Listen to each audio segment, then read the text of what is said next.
గర్భసంచి ముఖద్వారం క్యాన్సర్ ఎలా కనుక్కుంటారు, మేము కనుక్కోలేము కదా మేడం అంటారు. మీకు వైట్ డిశ్చార్జ్ ప్రాబ్లం ఉంటే, తెల్లమైల ప్రాబ్లం ఉంటే మీరు కంపల్సరీ హాస్పిటల్కి వెళ్ళి చూపించుకోవాలి. నేను పెరుగు తింటే తెల్లమైల అవుతుందిలే, మజ్జిగ తాగితే తెల్లమైల అవుతుందిలే అనేది అపోహ మాత్రమే.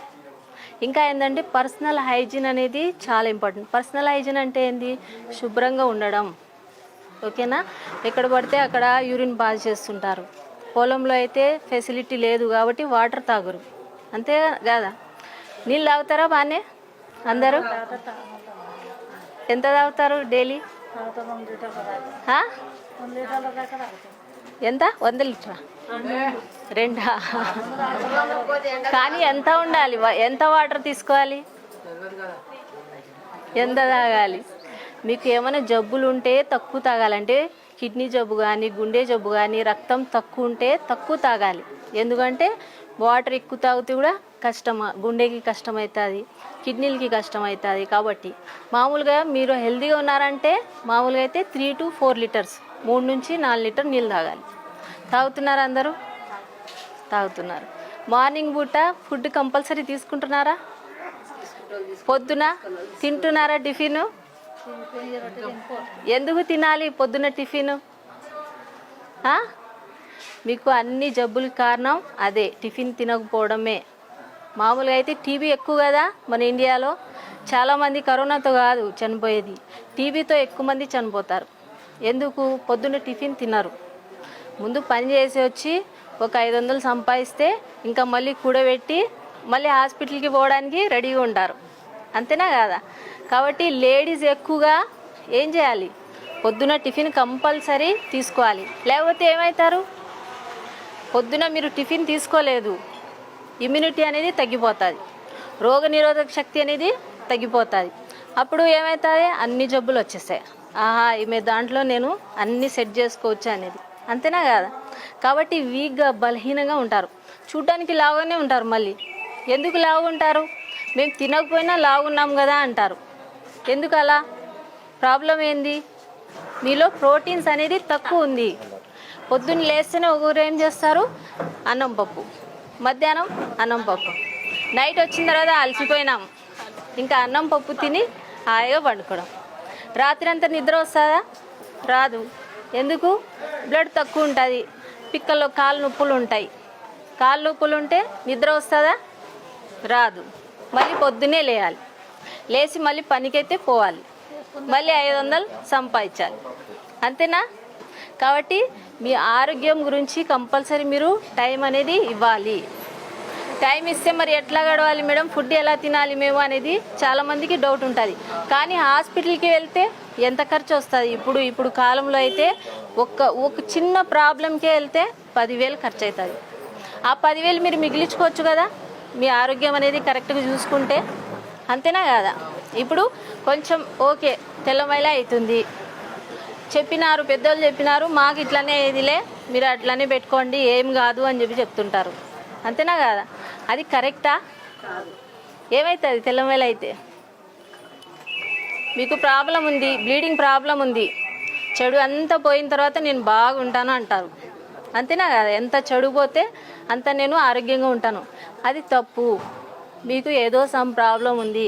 గర్భసంచికి ప్రాబ్లం వస్తే ఎలా చెప్తాయి? ఐదర్ తెల్లమైలన్నా కావాలి, లేకపోతే బ్లీడింగ్ అన్నా కావాలి, అంతేనా కాదా? భార్య భర్త కలిసేటప్పుడు కంపల్సరీ కొంచెం బ్లీడింగ్ అవుతుంది అంటే క్యాన్సర్ వచ్చే లక్షణాలు. కాబట్టి మీరు హాస్పిటల్కి వెళ్ళి ముందే చూపించుకుంటే 4th స్టేజ్ వరకు అవసరం లేదు కదా. కాబట్టి ప్రతిదీ కూడా మీరు నేర్చుకొని ఉండాలి. మీ దగ్గర కంపల్సరీ ఎవరికైతే కొంచెం చదువు అన్న వస్తుంది కదా వాళ్ళు బీపీ అపరటస్ అనేది పెట్టుకోవాలి, అంతేనా కదా? బీపీ ఎంత ఉంది? బీపీ నార్మల్ బీపీ ఎంత?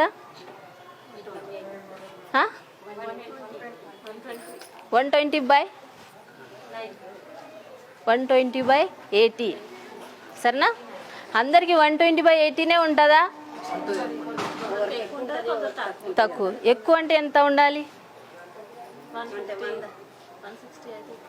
100 ఉంటుంది ఒక్కొక్కరికి. బ్లడ్ తక్కువ ఉందనుకో వాళ్ళకి 90-80 కూడా ఉంటుంది. అంతేనా కదా? కాబట్టి ఎలాగనుకుంటారు నాకు బ్లడ్ తక్కువ ఉంది అనేది, అంటే వేరే దగ్గర ఎవరి దగ్గరికి వెళ్ళకుండా మీకు బ్లడ్ తక్కువ ఉందా అనేది ఎలాగనుకుంటారు మీరు? టంగ్ చూసుకుంటారు. నాలుక ఎలా ఉంటుంది? బ్లడ్ తక్కువ ఉంటే వైట్గా ఉంటుంది. మరీ వైట్గా ఉందంటే ఇంకా అయిపోయింది, బ్లడ్ చాలా తక్కువ ఉంది అని అర్థం.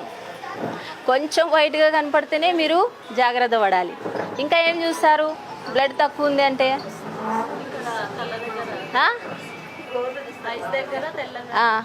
అంతే.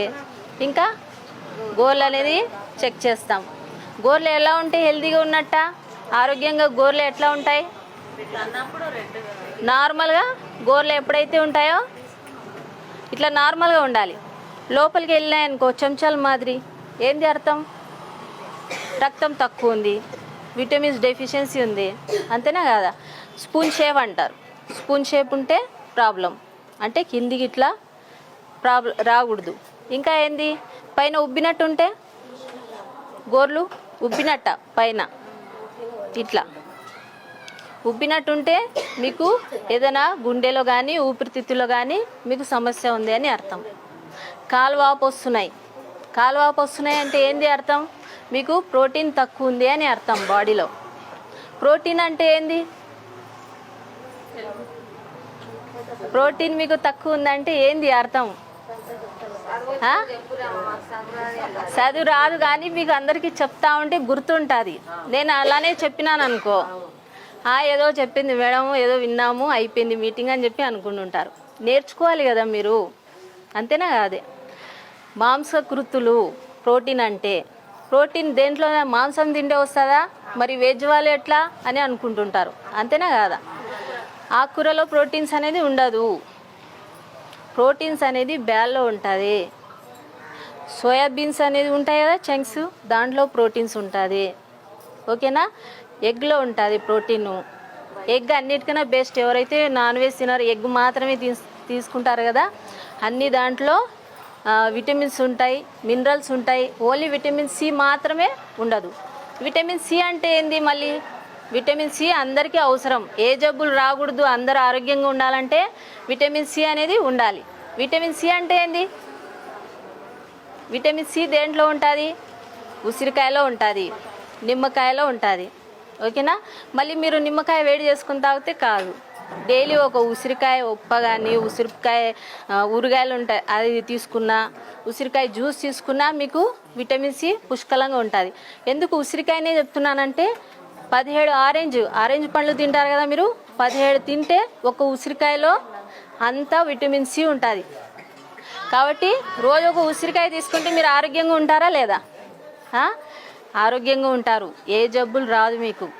కాఫ్, కోల్డ్, దగ్గు, పరిశ్రమ ఏ ప్రాబ్లం కూడా బాడీలో ఉండదు. కాబట్టి ఉసిరికాయ ఎక్కడి నుంచి తెచ్చుకోవాలి మేడం? మేము చెట్లు లేవు కదా అంటారు. డ్రైవి కూడా తింటే కూడా ప్రాబ్లం లేదు. డ్రై తిన్నా మీరు ఓకే. మీరు పొద్దున మేము పని చేసుకోవడానికి కష్టంగా ఉంది, మేము లేచి మళ్ళీ వంట చేసుకుని తినాలంటే కష్టంగా ఉందంటే ఒక 2 ఎగ్స్ అన్నా ఉడకబెట్టో లేకపోతే ఆమ్లెట్ వేసుకొని తినిపోయినా కూడా మీరు ఆరోగ్యంగా ఉంటారు. అంతేనా కాదా? రైస్తో పాటు ఎగ్గు. రైస్ ఏంది? కార్బోహైడ్రేట్. అందరూ అన్నం ఎక్కువ తింటే లావ్ అవుతారు. ఎందుకంటే ఫాస్ట్గా బ్లడ్ షుగర్ని పెంచుతుంది అది. కాబట్టి ఇప్పుడు చాలామందికి షుగర్ జబ్బులు ఎక్కువ వస్తున్నాయి. ఎందుకు? రైసే ఎక్కువ తింటారు. రైస్ ఎక్కువ తిన్నా కూడా మీరు రైస్ తింటే కూడా షుగర్ పెరగకూడదు అంటే దాంతోపాటు ఆకుకూరలు తినాలి. మళ్ళీ ఆకుకూరలు వలచడానికి కష్టం మేడం, చేసుకోలేము, మళ్ళీ నూనె కావాలి, మళ్ళీ అన్నీ కావాలి అని ఆలోచిస్తారు. కానీ ఆకుకూరలు తింటే మీకు ఆరోగ్యానికి చాలా మంచిది. రైస్తో పాటు రైస్ స్లోగా అబ్జర్వ్ అవుతుంది, అంటే షుగర్ అనేది పెరగడానికి ఇవ్వదు బాడీలో ఫాస్ట్గా. కాబట్టి ఆకుకూరలు తీసుకోవాలి. ఇంకా ఆకుకూరలు ఒక్కటే తీసుకుంటే సరిపోతుందా? ఏం తీసుకోవాలి? పప్పు కూడా తినాలి కదా. పప్పు తింటే వస్తుంది మనకు. ఏం చేస్తారు? ఇంత రైస్ తీసుకుంటారు, ఇంత కొంచెమే పప్పు తింటారు. ఎందుకు? కాస్ట్లీ అయిపోయింది, అంతేనా కదా? ఎక్కువ ఖరీదు అయిపోయింది. కానీ హాస్పిటల్కి అయితే ఫీజు 500 కడతాం మేము. ఒక 10,000 టెస్టులకైనా బాడీ అంతా చెకప్ చేయండి, ఎక్కడ ప్రాబ్లం ఉందో కనుక్కోండి అని చెప్తుంటారు. అంతేనా కాదా? కానీ అది కాదు కదా. బాడీ చెకప్, మన బాడీ ఎంత ఫిట్గా పెట్టుకోవాలంటే, మన ఇండియన్స్ ఎంత హెల్దీగా ఉండేటవాళ్ళంటే ఏ ప్రాబ్లం వచ్చేది కాదు. 120 సంవత్సరాలు బతికేటవాళ్ళు. మా తాతగారు 99 ఇయర్స్ బతికినారు. ఆయన కూడా డాక్టరే. అర్థమైందా? కాబట్టి ఆ ఏజ్ రావాలంటే మనం హెల్దీగా ఉండాలి. రాత్రి అంతా సెల్ చూస్తుంటారు, మొబైల్ 12 వరకు, 1 గంట వరకు. పని చేసుకోండి, ఏదైనా ఆరోగ్యంగా చేసుకొని తినండి అంటే టైం లేదు, ఓపిక లేదు. ఓపిక ఎందుకు లేదు మీకు? ఏమైనా చేసుకోవడానికి బ్లడ్ తక్కువ ఉంది, కాల్షియం తక్కువ ఉంది బాడీలో, అన్నీ నొప్పులే. లేస్తే నొప్పులు, కూర్చుంటే నొప్పులు. రూపాయి మాత్రలు వేసుకుంటారు నొప్పులు తగ్గడానికి. రూపాయి మాత్రలు వేసుకుంటే ఏం ప్రాబ్లం వస్తుంది మీకు? రూపాయి మాత్రలు, నొప్పుల మాత్రలు వేసుకుంటే ఏం ప్రాబ్లం వస్తుంది? గ్యాస్ ట్రబుల్ వస్తుంది. ఇంకా మళ్ళీ హాస్పిటల్కి వెళ్ళాలి.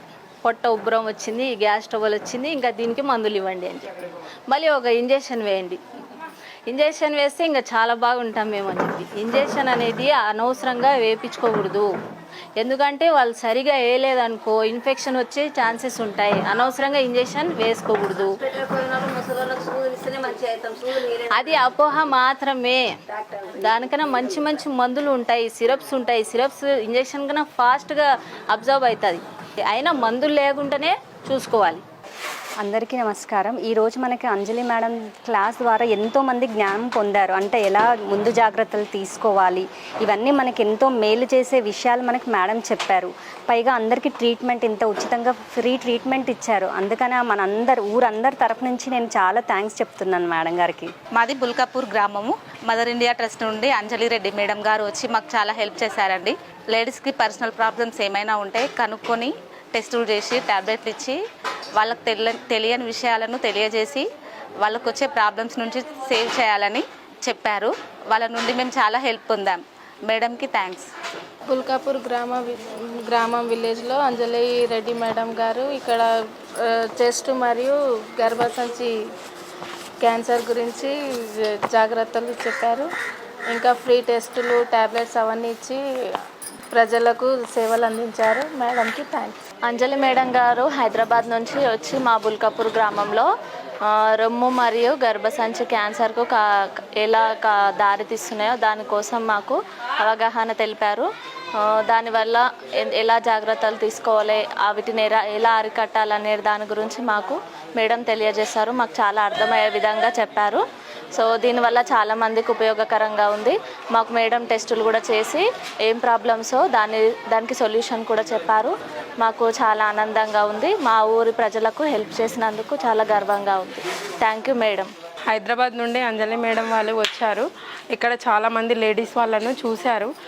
రొమ్ము క్యాన్సర్, గర్భసంచి గురించి ప్రాబ్లమ్స్ వస్తున్నాయి కదా, వాటి గురించి చాలా కేర్ తీసుకున్నారు మేడము. వేరే ఎక్కడ వెళ్ళినా మనము ఫీజు తీసుకొని అక్కడ వెయిట్ చేయడం వల్ల టైం అంతా వేస్ట్ అవ్వడం వల్ల మేడం అలా కాకుండా మన ఊరికి వచ్చి చాలామంది లేడీస్కి చూసినందుకు మళ్ళీ ముందల ఎలా ప్రాబ్లమ్స్ ఫేస్ చేయాలి, ఎలా తీసుకోవాలి జాగ్రత్తలు అన్నీ చెప్పారు మేడం. Thank you.